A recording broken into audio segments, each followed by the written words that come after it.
My family abandoned me years ago when my ex falsely accused me of rape. Now they want to reconcile, but I've shown them the wonderful life and family they missed out on. My ex-girlfriend cheated on me, and after I found out and confronted her about it, she got scared and told nearly everybody we knew that I had raped her to cover up her cheating. I was placed in custody during the investigation, but released as there was no evidence. My parents had already disowned me, and most of my friends had distanced themselves from me. I wasn't even proven innocent by jury, so my parents still believed me to be a rapist who had gotten lucky. My best friend began to help me behind my parents' backs, and I ran away. I had nothing to lose, as nobody liked or even approached me, and my college barred me from attending lessons, only emailing me the work and bringing me in for exams. I went as far away from that town as I could and got an apartment. After working in some community jobs for some money, I managed to stabilize myself. I decided to change my name after a while because I came to hate looking at it for some reason I still don't know. This helped me start a new slate, and I made a few new friends when I went into university again. I don't know why I did this. I'm still in truckloads of debt and was incredibly poor. Looking back, I finished my degree in teaching and moved far away to a country on the opposite side of the globe where I live now. I got a nice apartment and settled down in my new job. I eventually met a girl who turned out to become my now wife. I originally couldn't trust her, and after realizing how much patience she had with me, I would flinch if she tried to touch me or I'd start fidgeting when she'd get close. I fell head over heels for her. She eventually gave birth to my twin daughter and son, who I adore and will defend to the edge of the universe. Her family got used to me very quickly considering I was a foreigner and not very trusted. They treated me well, and I sort of remembered how a loving family actually is. Now, I'm living in a nice house with both of my children and my wife, and I am very happy. That is until last night when I was playing on our PlayStation with my son while my wife and daughter were in the garden. There was a knock on the door, and lo and behold, my father was there. He smiled weakly and began to speak, but I slammed the door so hard I scared my son. I took him to his room and called for my wife to take my daughter to her bed. She was freaking out, and so was I. My father kept knocking on the door, and I just broke down at that moment. My wife comforted me and then answered the door for me. She asked who he was, and he said he was my father. I had given my wife a vague background of me, and she had nothing but sorrow for me. She looked pissed, understandably, and began to scream at my father for abandoning me and whatnot. After she calmed down, I told her to let him in and for her to go to our kids' bedroom and keep them busy while I talked to my dad. He said that he was doing my ex-girlfriend a favor by clearing some stuff on her phone. While he was clearing out some messages on her phone, he saw a conversation between her and the guy she was cheating on me with, basically expressing the guilt for ruining my life and that she wanted to take it all back. My father didn't confront her as he wasn't ready to bring back a dead situation, but silently began to hunt for me to tell me that he believed me. I don't even know how he found me, but I don't care because he's here now. For the part I need help with, I don't know what to do after walking through some random streets. I've considered my options alone and have come to some conclusions, but I'm not sure what the best decision is. 1. Turn him away and tell him to go back to our country and leave me alone. 2. Reconcile with him and tell my mother. If there is a better option that you have, then please let me know. I'm stressing out hard here, and I'm planning to take the day off work tomorrow. My father is in an apartment nearby, so I'll probably go to him with my answer. Thanks in advance. Comments. Gentius. He said that he was doing my ex-girlfriend a favor by clearing some stuff on her phone. Is this not odd to you? 1. Why would he still have contact with her? 2. Why would he snoop on her phone? What people just trying to help don't go breaking into phones? This is a red flag. The man disowned you, still has contact with a woman who ruined your life, found the truth by being a snoop, and somehow stalked you halfway across the globe. Is this the chaos you're ready to unleash on your family? T23,454 RP. You're right. Not much of it adds up. It's such a messy situation, and I hate being put in this position. I'm struggling to find the right words to say to him and to answer everything. Random Questioner's Master Advice Giver 26. Oh, sweetie, this was really brutal to hear. People who make false allegations should be sued and jailed. It ruins people's lives. This was absolutely ridiculous. The best advice I can give is to keep him out of your life. He was so willing to dump you so fast without even spending enough time to talk it out with you. Not to mention, you're already happy with the life you have without them. Of course, you can choose to forgive whoever you want, but I wonder what his motive to try to reconcile was. Best of luck, dear, and thanks for sharing your story. T23454RP. Thank you. I would like to go down the eye for an eye route and just not let him go near my family. I'm not the most forgiving person in retrospect. Ballistic Pineapple. This is the first time ever responding here, so I can't say this is good advice at all because this is really only something you can answer. This is so much all at once that was thrust on you. I think having your father go back home will be good, giving you time to fully decompress and understand what is happening.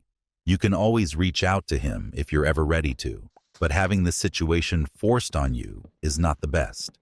This is something that you can have control over.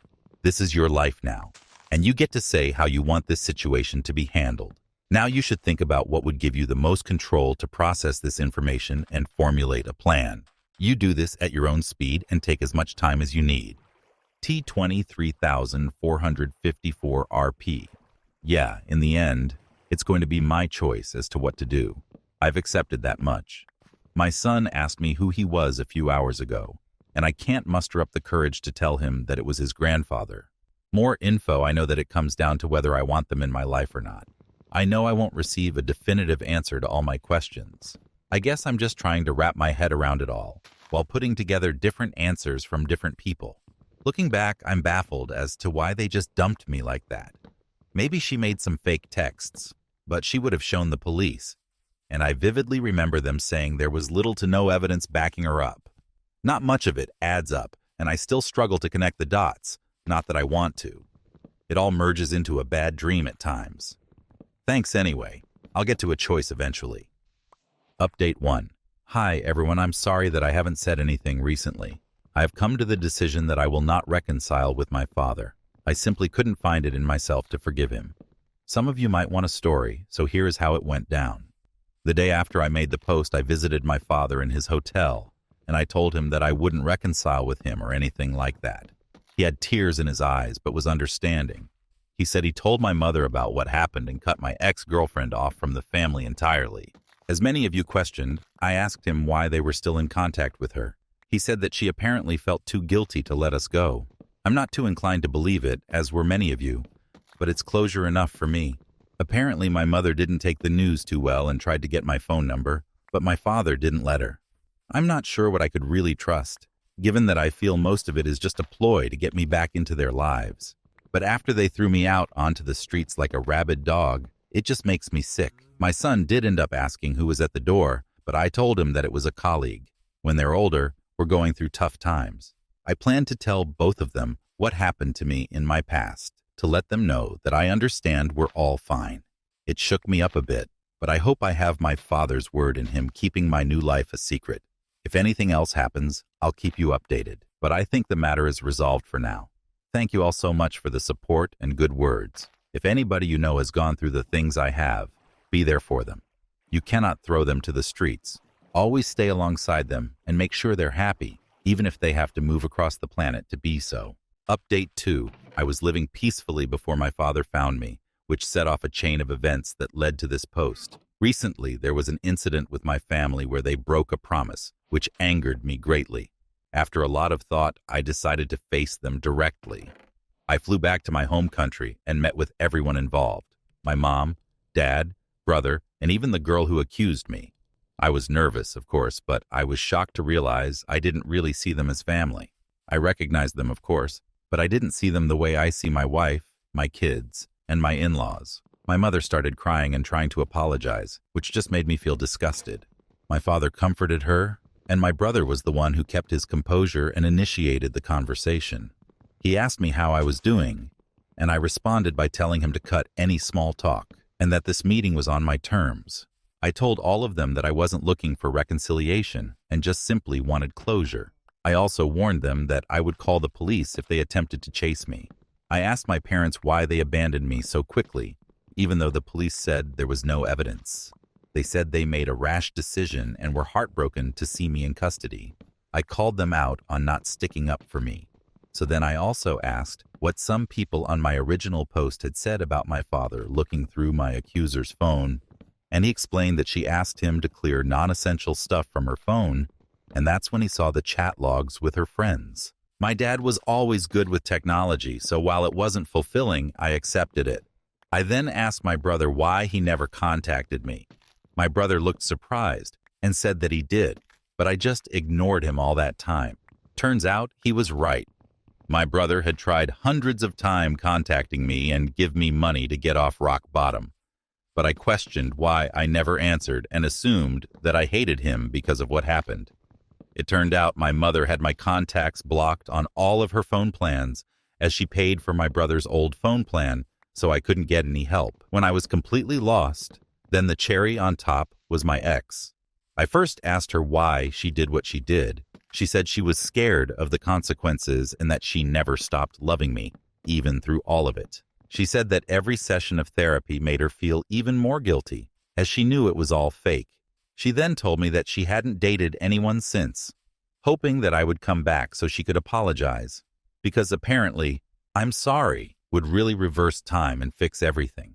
Even that was a lie because my father said he found chat logs of 3 different partners she had when I was away. My ex broke down crying and tried to hold my hand. She had the fucking audacity to ask for another chance.